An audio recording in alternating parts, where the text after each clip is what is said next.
Friends, ನಾನಿವತ್ತು ಒಂದು ತುಂಬಾ ಅದ್ಭುತವಾಗಿರುವಂತಹ ಫಿಶ್ ಕರಿ ಮಾಡ್ತಾಯಿದ್ದೀನಿ. ಬನ್ನಿ ಯಾವ ಥರ ಮಾಡೋದು ಅನ್ನೋದನ್ನು ತೋರಿಸ್ತೀನಿ. ತುಂಬಾ ಟೇಸ್ಟಿಯಾಗಿ ಸಖತ್ತಾಗಿರುವ ಮಸಾಲೆ ಜಾಸ್ತಿ ಹಾಕಬಾರ್ದು, ತುಂಬ ಕಮ್ಮಿಲಿ ಮಾಡ್ಕೋಬೋದು. ರುಚಿ ತಕ್ಕಷ್ಟು ಉಪ್ಪು ಮತ್ತು ಅರಿಶಿನ ಪುಡಿ, ಖಾರದ ಪುಡಿ ಎಲ್ಲನೂ ಹಾಕ್ಬಿಟ್ಟು ಫಿಶ್ಗೆ ಚೆನ್ನಾಗಿ ಮಿಕ್ಸ್ ಮಾಡ್ಕೋಬೇಕಾಗತ್ತೆ.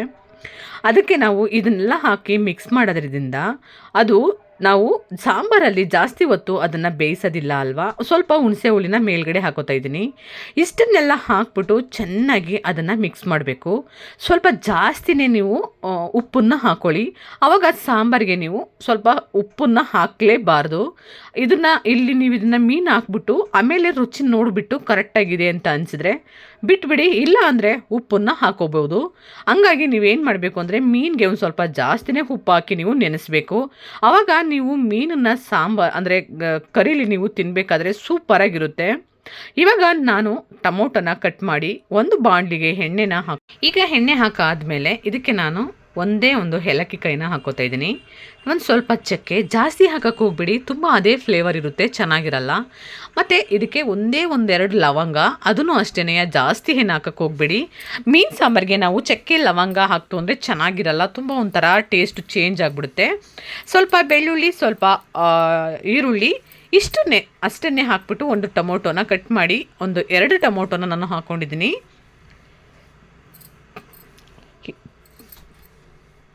ಇದನ್ನು ಎಲ್ಲ ನೀಟಾಗಿ ನಾವು ಬೇಯಿಸ್ಕೋಬೇಕಾಗತ್ತೆ.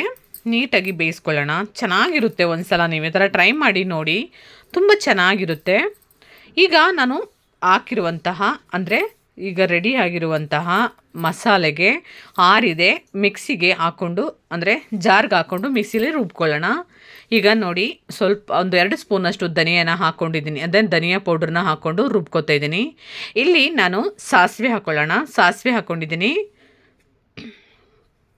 ಮತ್ತು ಈರುಳ್ಳಿನ ಹಾಕ್ಕೊಳ್ಳೋಣ. ಈರುಳ್ಳಿ, ಸಾಸಿವೆ ಇಷ್ಟನ್ನು ಹಾಕ್ಕೊಂಡು ಇದಕ್ಕೆ ನಾವು ಫ್ರೈ ಮಾಡ್ಕೊಳ್ಳೋಣ. ನಾವು ಹಾಕಿರುವಂತಹ ಐಟಮ್ಸನ್ನು ಕರೆಕ್ಟಾಗಿ ಒಂದು ಹದವಾಗಿ ಹಾಕೋತು ಅಂದರೆ ಯಾವುದೇ ಕಾರಣಕ್ಕೂ ಗ್ರೇವಿ ಹಾಳಾಗಲ್ಲ. ಸ್ವಲ್ಪ ಕರಿಬೇವಿನ ಸೊಪ್ಪನ್ನು ಹಾಕೋತಾ ಇದ್ದೀನಿ. ಕರಿಬೇವಿನ ಸೊಪ್ಪನ್ನು ಹಾಕ್ಕೊಳ್ಳೋಣ. ಹಾಕ್ಕೊಂಡು ಚೆನ್ನಾಗಿ ಎಲ್ಲನೂ ಮಿಕ್ಸ್ ಮಾಡ್ಕೊಳ್ಳೋಣ. ಮಿಕ್ಸ್ ಮಾಡಿ ನೀಟಾಗಿ ಇವಾಗ ಹಸಿರು ಮೆಣಸಿನ್ಕಾಯಿನ ಹಾಕೋತಾ ಇದ್ದೀನಿ. ಹಸಿರು ಮೆಣಸಿನ್ಕಾಯಿ ಹಾಕಿದ್ರೆ ಫ್ಲೇವರ್ ಸೂಪರಾಗಿರುತ್ತೆ. ಹಸಿರು ಮೆಣಸಿನ್ಕಾಯಿ ನಿಮಗೆ ಎಷ್ಟು ಬೇಕು ಅನಿಸುತ್ತೋ ಅಷ್ಟನ್ನು ಹಾಕ್ಕೊಳ್ಳಿ. ನನಗೆ ಎಷ್ಟು ಬೇಕು ಅನಿಸುತ್ತೋ ಅಷ್ಟನ್ನು ನಾನು ಹಾಕ್ಕೊಂಡಿದ್ದೀನಿ. ಈಗ ಹಸಿರು ಮೆಣಸಿನ್ಕಾಯಿನ ಒಂದೊಂದಾಗಿ ಕಟ್ ಮಾಡಿ ಹಾಕ್ಕೊಂಡು ಇದಕ್ಕೆ ಮಿಕ್ಸ್ ಮಾಡ್ಕೊಳ್ಳೋಣ. ನೋಡಿ, ಈ ಥರ ಉದ್ದುದ್ದಕ್ಕೆ ಕಟ್ ಮಾಡ್ಕೊಳ್ಳಿ, ಏಕೆಂದರೆ ಚಿಕ್ಕದಾಗಿ ಕಟ್ ಮಾಡಿದಾಗ ಅದು ಅಷ್ಟು ಮಕ್ಕಳ ಬಾಯಿಗೆ ಏನಾದರೂ ಸಿಕ್ಕಿದಾಗ ಖಾರ ಅಂತ ಇಷ್ಟಪಡಲ್ಲ. ಉದ್ದಕ್ಕಿದ್ರೆ ತೆಗೆದು ಎತ್ತಿಟ್ಬಿಟ್ಟು ತಿಂತಾರೆ ಆವಾಗ. ನೋಡಿ, ಈಗ ಎಲ್ಲನೂ ಫ್ರೈ ಮಾಡಿ ಆದಮೇಲೆ ನಾನು ರುಬ್ಬಿರುವಂತಹ ಮಸಾಲನ ಇದಕ್ಕೆ ಹಾಕೋತಾ ಇದ್ದೀನಿ. ನುಣ್ಣಗೆ ನೀಟಾಗಿ ರುಬ್ಕೋಬೇಕು.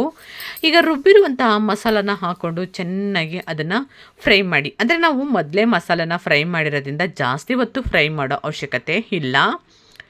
ಇವಾಗ ನಾನು ಫ್ರೈ ಮಾಡಿರುವಂತಹ ಮಸಾಲೆಗೆ ನಮಗೆ ಎಷ್ಟು ನೀರು ಸ್ವಲ್ಪ ಹುಣಸೆಹಣ್ಣು, ಜಾಸ್ತಿ ಹುಳಿ ಹಾಕೋಕ್ಕೆ ಹೋಗಬೇಡಿ, ಸ್ವಲ್ಪ ಹುಳಿನ ಹಾಕ್ಕೊಂಡು ಜಾಸ್ತಿ ಹುಳಿ ಆಯಿತು ಅಂದರೆ ಚೆನ್ನಾಗಿರಲ್ಲ. 2 ಟೊಮೊಟೊ ಹಾಕ್ಕೊಂಡಿದ್ದೀನಿ. ಇದಕ್ಕೆ ನಾನು ಸ್ವಲ್ಪ ಹುಳಿನ ಹಾಕ್ಕೊಂಡು ಇದನ್ನು ಚೆನ್ನಾಗಿ ಕುದಿಸ್ಕೊಳ್ಳೋಣ.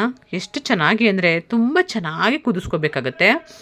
ಅದಕ್ಕೆ ಕುದಿಸಿದ ಆದಮೇಲೆ ನಾವು ಮೀನನ್ನ ಹಾಕೋಬೇಕು. ಇಲ್ಲ ಅಂದರೆ ಜಾಸ್ತಿ ಹೊತ್ತು ಸಾಂಬಾರನ್ನ ಕುದಿಸೋಕ್ಕೆ ಆಗಲ್ಲ.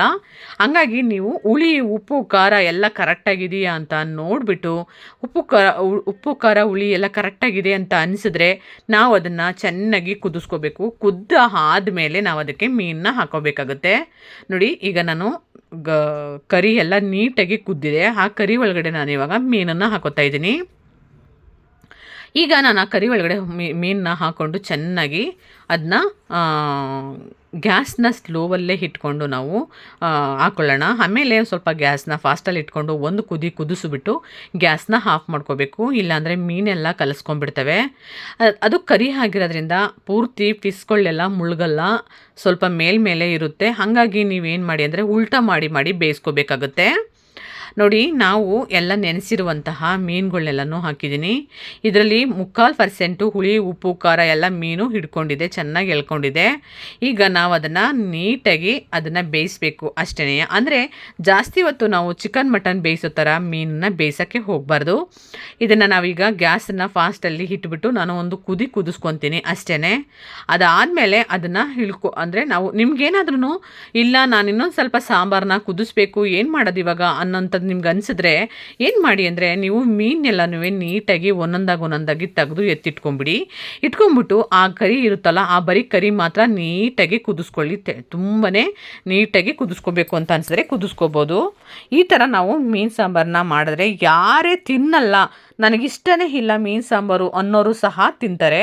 ನೋಡಿ ನಾನಿವಾಗ ಅವು ಮೀನು ಮುಳುಗ್ದಿರೋ ಕಾರಣದಿಂದ ಎಲ್ಲನೂ ಉಲ್ಟ ಮಾಡಿ ಈಗ ಅದನ್ನು ಸ್ಟ್ರೈಟ್ ಇರೋವನ್ನ ಉಲ್ಟ ಮಾಡಿ ನಾನಿವಾಗ ಬೇಯಿಸ್ಕೊತಾ ಇದ್ದೀನಿ. 3/4% ಮೀನೆಲ್ಲ ಫುಲ್ಲು ಬೆಂದಿದೆ.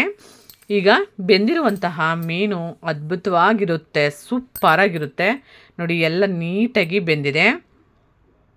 ಇಷ್ಟೇ ನಾನು ನೋಡಿ ಈಗ ಮೇಲ್ಗಡೆ ಮೀನೆಲ್ಲನೂ ಈಗ ನಾನು ಈ ಥರ ಉಲ್ಟ ಮಾಡಿ ಬೇಯಿಸ್ಕೊತಾ ಇದ್ದೀನಿ. ಮೇಲ್ಗಡೆ ನೀವೇ ನೋಡ್ಕೊಳ್ಳಿ, ಒಂದು ಸ್ವಲ್ಪ ಗ್ರೀನ್ ಕಲರ್ ಕಾಣಿಸುತ್ತೆ, ಆಗ ಬೆಂದಿಲ್ಲ ಅಂತ ಅರ್ಥ.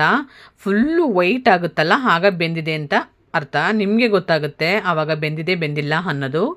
ಆಗ ನಾವೀಗ ಮೀನೆಲ್ಲ ಕಂಪ್ಲೀಟಾಗಿ ನೀಟಾಗಿ ಬೆಂದಿದೆ. ಇದನ್ನು ನಾವು ಮುಗಿದಿದೆ, ರೆಡಿ ಆಗಿದೆ. ಆರಾಮಾಗಿ ನಾವು ಇದ್ರ ಜೊತೆಗೆ ಚಪಾತಿ ತಿನ್ನಬೇಕು ಅನಿಸಿದ್ರೆ ನೀವು, ಇಲ್ಲ ದೋಸೆ ತಿನ್ನಬೇಕು ಅನಿಸಿದ್ರೆ, ಇಲ್ಲ ನಮ್ಗೆ ಅದೇನು ಬೇಡ ಮುದ್ದೆ ರೈಸ್ ತಿಂತೀನಿ ಅನ್ನೋರು ಸಹ ತಿನ್ಬೋದು. ನಾನು ಮಾಡ್ಕೊಂಡಿರೋದು ಒಂದು ಸ್ವಲ್ಪ ಅಂದರೆ ನಾವು ಮಧ್ಯಾಹ್ನನೇ ಮಾಡಿರೋದ್ರಿಂದ ಸ್ವಲ್ಪ ತೆಳುವಾಗೇ ಮಾಡಿದ್ದೀನಿ. ಅದನ್ನು ನಾವು ಪದೇ ಕುದಿಸಿದಾಗ ಅದೇನಾಗುತ್ತೆ ಫುಲ್ಲು ಗಟ್ಟಿ ಆಗಿಬಿಡುತ್ತೆ ಗ್ರೇವಿ. ಹಂಗಾಗಿ ನಾನು ಸ್ವಲ್ಪ ತೆಳುವಾಗೇ ಮಾಡ್ಕೊತೀನಿ. ನೋಡಿ ಇವಾಗ ರೆಡಿ ಆಗಿದೆ ಫಿಶ್ ಸಾಂಬಾರು. ನಾನು ಮಾಡಿರೋದು ಇವತ್ತು ಫಿಶ್ ಸಾಂಬಾರು ಮತ್ತು ಮುದ್ದೆ ರೈಸು. ಅದ್ರ ಜೊತೆಗನಕ ಸೂಪರಾಗಿ ಸೂಟ್ ಆಗುತ್ತೆ. ನಮ್ಮನೇಲಿ ಎಲ್ಲರಿಗೂ ಒಂದು 3-4 ಬಂದಿದೆ, ಒಬ್ಬೊಬ್ಬರಿಗೆ ಸಾಕು. ಅತಿ ಆದರೆ ಚೆನ್ನಾಗಿರಲ್ಲ ಅಲ್ವಾ. ನಮಗೆ ಇಷ್ಟೇ ಓವರ್ ಅನ್ನಿಸ್ತು. ನಿಮಗೂ ಇಷ್ಟ ಆಗುತ್ತೆ ಅಂದ್ಕೊತೀನಿ. ಇಷ್ಟ ಆದರೆ ಲೈಕ್ ಮಾಡಿ, ಕಮೆಂಟ್ ಮಾಡಿ, ಸಬ್ಸ್ಕ್ರೈಬ್ ಮಾಡ್ಕೊಳ್ಳಿ, ಬೆಲ್ ಬಟನ್ನ ಫ್ರೆಶ್ ಮಾಡಿ ನಿಮ್ಮ ಫ್ರೆಂಡ್ಸ್ಗಳಿಗೆಲ್ಲ